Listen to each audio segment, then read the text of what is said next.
トビデオ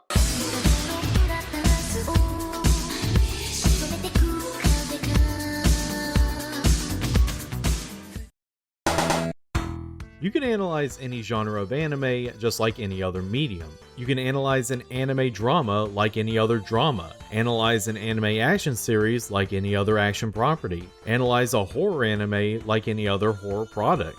But analyzing anime comedy, that's where things get a bit tricky.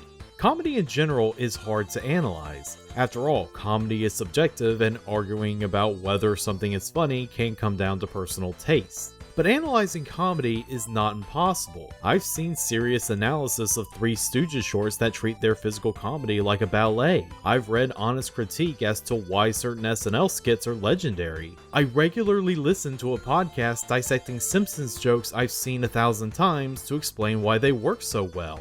Comedy is an art, and it's not exempt from study.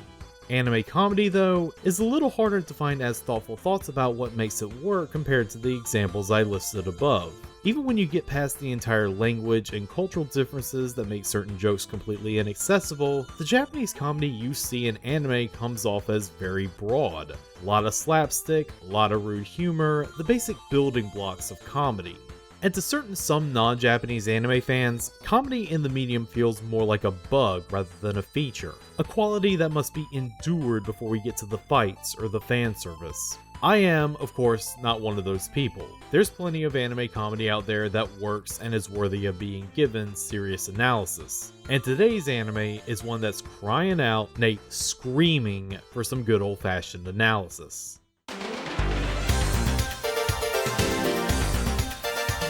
I went into 1995's Elf Princess Rane completely blind.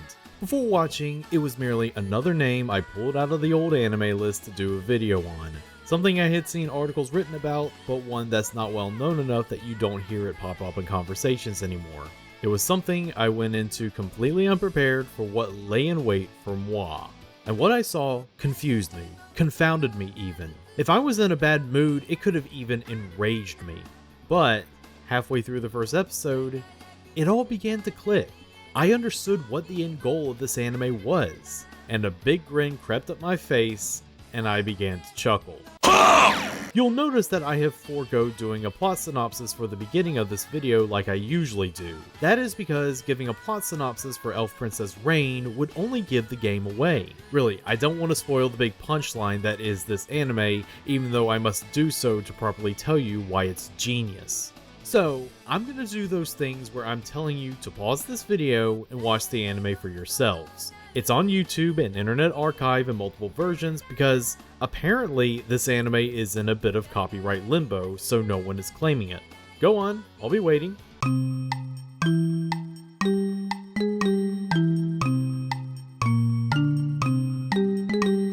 Now, wasn't that silly? And for those of you who still don't get the joke behind Elf Princess Rane, I'm going to break it down for you like this.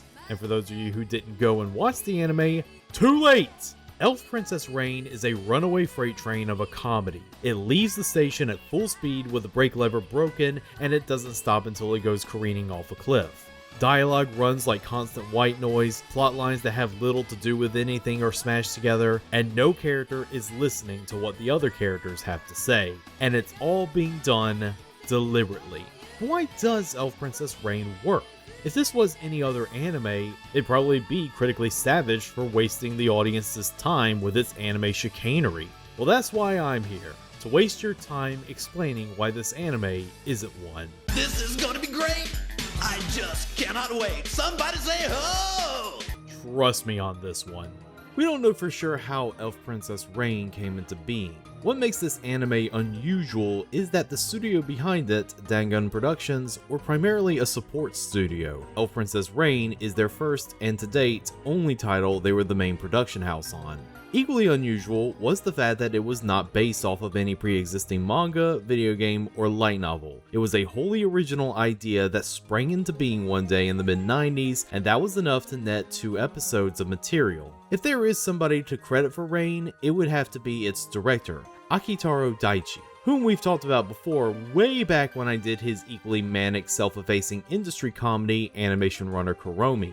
But since this is one of his first works and I've gotten way better at research, Now is the time for a more detailed biography on the man.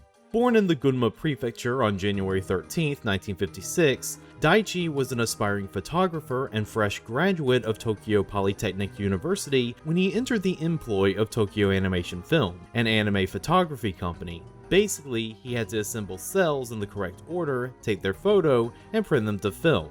Not the most glamorous job, but an important one nonetheless, and one that he was good enough at to move up the chain of command, going from a mere photographer on Future Boy Conan to a full-on director of photography for the 1981 Doraemon movie. Daichi only stayed at Tokyo Animation Film for 5 years. After production on Doraemon wrapped, he decided to change careers, going from anime photography to the more elite profession of shooting live-action video footage for karaoke videos. Daichi kept that career up right until the dawn of the 90s, where a bout of depression and a feeling that he had no dreams to call his own anymore inspired him to return to the anime industry, this time as a storyboarder. Under the mentorship of Studio Gallop storyboarder and director Tetsuo Yasumi, Daichi was able to transition his photographer's eye into drawing quite easily. It wouldn't be until 1994 when Daichi's boarding on the Red Riding Hood themed magical girl show Akazukan Cha-Cha caught the eye of producers. Specifically, they were impressed at how he was able to juggle fast dialogue with quick visual gags that gave his episodes a unique style of rapid-fire comedy. Daichi would say that this brand of comedy was something he got from the original Osomatsu-kun manga and anime, and wanted to see it replicated. The very next year, Daichi found himself the lead director on 2 projects. One would be his true debut, the nurse-themed magical girl program, Nurse Angel Lyrica SOS, and the other being today's subject, Elf Princess Rane. And, naturally, that's going to be the one we're focusing on. If his work on Akazukan Cha-Cha is what got his foot in the door, then Elf Princess Rane is what announced Daichi's presence to the world as one of Japan's best comedy directors. Unfortunately, I do have to do my duty in informing that Daichi does have some nasty skeletons in the closet that will swiftly temper any praise I give him going forward. In 2019, voice actress Hiroko Konishi, the voice of Rion in Agent Aika and Takeru in Digimon Adventure, made allegations that she was coerced to go into a mixed bathing hot spring alone by her manager to thank a director she had recently worked with. Said director was Akitaro Daichi, and when Konishi refused to do so, Daichi is said to have helped blacklist her from the anime industry after that.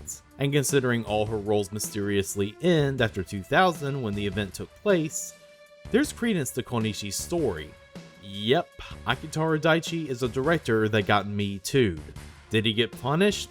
Well, considering he recently directed the Me and Roboco anime after those allegations dropped, I'd say his career remains undamaged, sadly. Yeah, it's bad all around, but bad people can still produce good works of art. So the question remains, what is it about Elf Princess Rane that makes it a good comedy? To answer that question, now I can talk about what this anime is about. Elf Princess Rane begins with Go Takarada, an excitable motormouth of an aspiring archaeologist, breaking into a shrine he's not supposed to be poking around in search of treasure. After escaping the furious priest by jumping off the 30-story skyscraper the shrine is located on, a tiny naked elf shows up out of nowhere.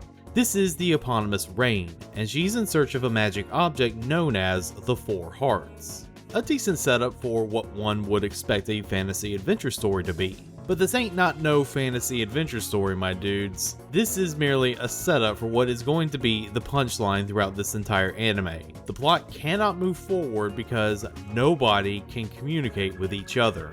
Gold's personality seems typical for a hot-blooded hero who runs on dreams and determination alone, but he's more of a deconstructive parody of that type of stock shonen hero. His one-track mind means he's constantly speaking it while tuning out everyone else, and his racing thoughts spewing out of that chatterbox he calls a mouth is so overwhelming even the subtitles have trouble keeping up with him. この宝田ごと妖精との出会い、まさに偶然さながらでありながら必然であって当然の出会いなのさ。サラマンダラの秘境の眠るあの位置に一空とのつながりがあり、この倉上と妖精の国がつながっていたということは。 And when I say he tunes everything and everyone around him out, I mean Go might as well be in another dimension away from the rest of the cast. Treasure and finding it is the only thing Go wants to talk about, regardless if he has a captive audience or not. どっしーやったぜ。この石自体が秘境だったんだ。ここには残念外れ次は東だと書いてありますから、これは単なる道しるべだと思います。And as for Rane, Goku cared less about what she has to say about the Four Hearts because he just grabs her out of the air and thinks of her as the key to finding treasure.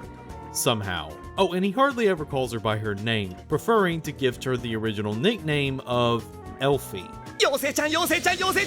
But it's not like Rane is in a better position to communicate what her goals are to her new friend or kidnapper. Rane can speak, but what comes out is a string of Japanese words that are a bunch of gibberish. So not only is she stuck with a traveling companion who doesn't listen to anyone, but there's a language barrier between them. 戦車が喜んだ。棚からぽったり毛虫が生えた。昨日のキノコが残してきたら、ぬるいドレスにプーリプーリ。 You see why this is genius. Through rapid-fire delivery, Daichi and his team take what under normal circumstances would be a straightforward fantasy adventure with otaku fantasy fanservice stirred in, and puts as many obstacles as possible in the way to keep that adventure from really happening. Elf Princess Rane feels like a winking parody of this type of fantasy that were popular at the tail end of the OVA era, right down to the visuals. Art director Kenichi Harada creates a world that is a mishmash of settings. It's both a fantasy story, Edo Japan, modern Tokyo, and a future cyberpunk city, with the only explanation for why that is being that the city was designed to be turned into an amusement park at a later date. How else would you explain the hot springs that is also a Ferris wheel shaped like a phoenix? The character designs created by animation director Toshihide Masudate also feel like gags in and of themselves. The design of Go's childhood friend, Mariyume no Kata, is deliberately plain and unremarkable, both to give visual style to her status as the comedy's resident straight man, and to contrast with the obscene wealth of her family. There's also the design of Takuman Zenshui, the resident mysterious Bishonen boy who works under Mari's father. But his Bishonen pretty boy traits are drawn to such absurdity that even before he opens his mouth, you cannot take him seriously. He even has to constantly readjust his ridiculous hairstyle just to make sure he stays on model. But the biggest visual design gags comes from Go's older sister, or sisters. His sisters, Miyuki, Haruki, Natsuki, and 3 others who are in a band, all share roughly the same model, with the only minute difference between all of them, besides their personalities, is the barely noticeable flower accessory they wear in their hair. And if you're only paying half attention, it will confuse you when you see Go's sister there when she is also over there. That's really what the ultimate mission of Elf Princess Rane is, to sow such a level of confusion and discord among the people who are expecting a straightforward anime that they can't help but laugh at whatever crazy thing is happening on screen. Go and Rane's adventure in being on 2 separate wavelengths of communication is but one method of attack in this grand scheme. The barriers of communication keep going up even outside our main protagonist? The aforementioned Mari also comes across another elf by the name of Lean, and whatever her deal is, she seems to have beef with Rane. Does this lead to anything? Nope, because Lean either keeps forgetting why she has beef with Rane, or gets distracted by something before she could tell Mari why she's even there. って言ってから3日間も寝てたのよ、あなた。ありゃじゃないでしょ。 Then there's Takuma, who seems to be working for Mari's father on something secretive, but it's hard to tell what that even is because his unique dialect makes every word he says come out backwards. もっとんむっちょん文句便さ送っとんとしやり気になるちゃ2個目こかしいみたいな。悪魔くん、あのね、大体分かったんじゃが今の報告文章にしてくれんかね。 He can say words like how they're supposed to be said, but only if he's rapping about how much he's gonna wish Mari a happy birthday. マリちゃん、僕に続行惚れて2人は一気にゴールイン。おー、ストドラ完璧じゃん。完璧じゃんたら完璧じゃん、それ。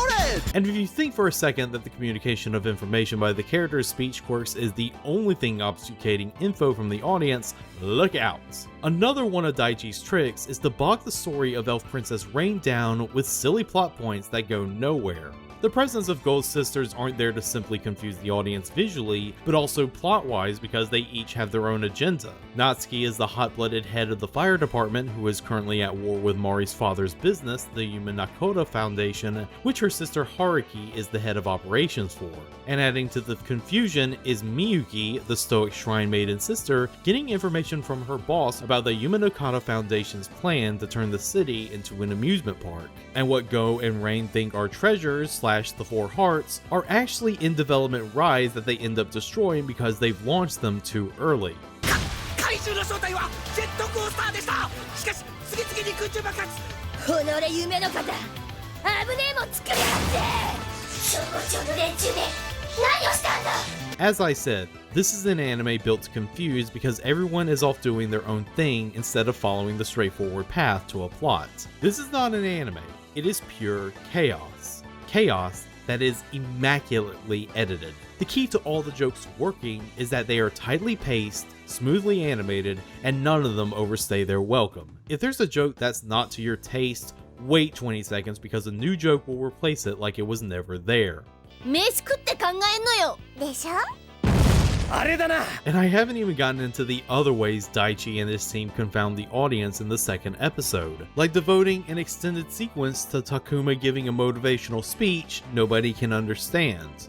とフェニックス地温泉ばぶったてごっとんヤマンボバダンゴロッシェンオランバシンジョロ系おめんら Or having Rane spend most of the episode asleep in Go's backpack, barely getting involved into the plot at all despite being the girl in the title. 不死鳥が飛び立つ時、優しいカッパに花を捧げておけばよかったのにと一寸法師は言ったとさ。助いの一節、これに間違いない。なあ妖精ちゃん、だけどさ。 Or the stinger scene at the end of the episode where Mari's baritone-voiced butler gives an urgent plea to the audience to support this anime so the long-awaited episode 3 can be produced and released, complete with a preview. 万蔵の玉を取れ。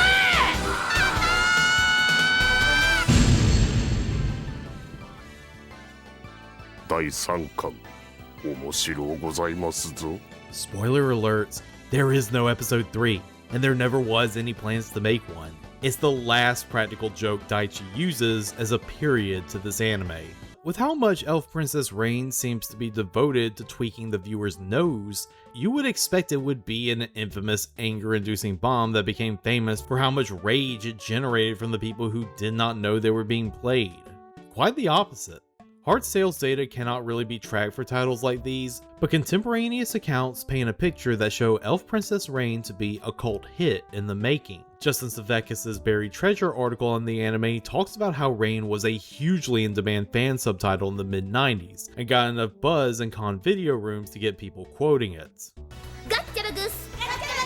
And when the anime got an official release in 2000 through Media Blasters, it got dubbed through the North Carolina dubbing chapter who understood the assignment for what kind of anime they were dubbing, extending the humorous legacy of Rane. How strange is this? I'm hanging off the side of the building and an elf appears in front of me, naked, no clothes! Well, to keep a long story short, the accurate guide to the treasure was not the magazine, but the scriptures of Tazarai! It's Tazarai!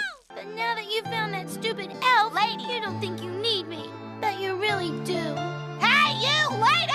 Would you shut up already? Mari, I love you. I want to touch your...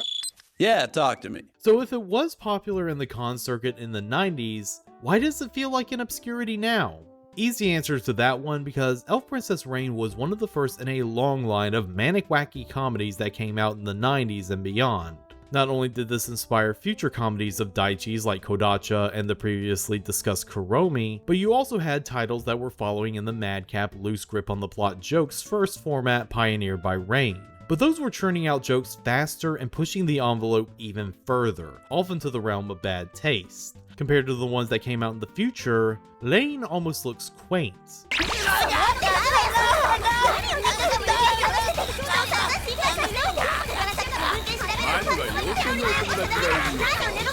Would I recommend it? I shouldn't have to, considering I urged everyone watching this video to watch the anime ahead of time, and if you need me to answer that question at this point in this video, it probably wouldn't be that good. Elf Princess Rane is one of those comedies that works best when it is completely taking you by surprise, and the only benefit to learning about its magic trick ahead of time is for you to show other people this anime and watching their incredulous reactions to it. Elf Princess Rane is an elaborate funny prank, but a lot of pranks can only work once. If you need to share this anime with other people, try to keep the details under your hat, because the appearance of a naked elf spouting gibberish isn't nearly as shocking if you go in expecting it. Thank you all for watching. If you like this video or want to support this channel, please donate to my Patreon. Each dollar can give you early access to my videos as they come out, as well as keep the channel running a bit more smoothly. You can also subscribe to the channel, ring that bell for notifications, or just like this video. Either way, you'll be helping me out. That's all for now. See you for the next round of tapes.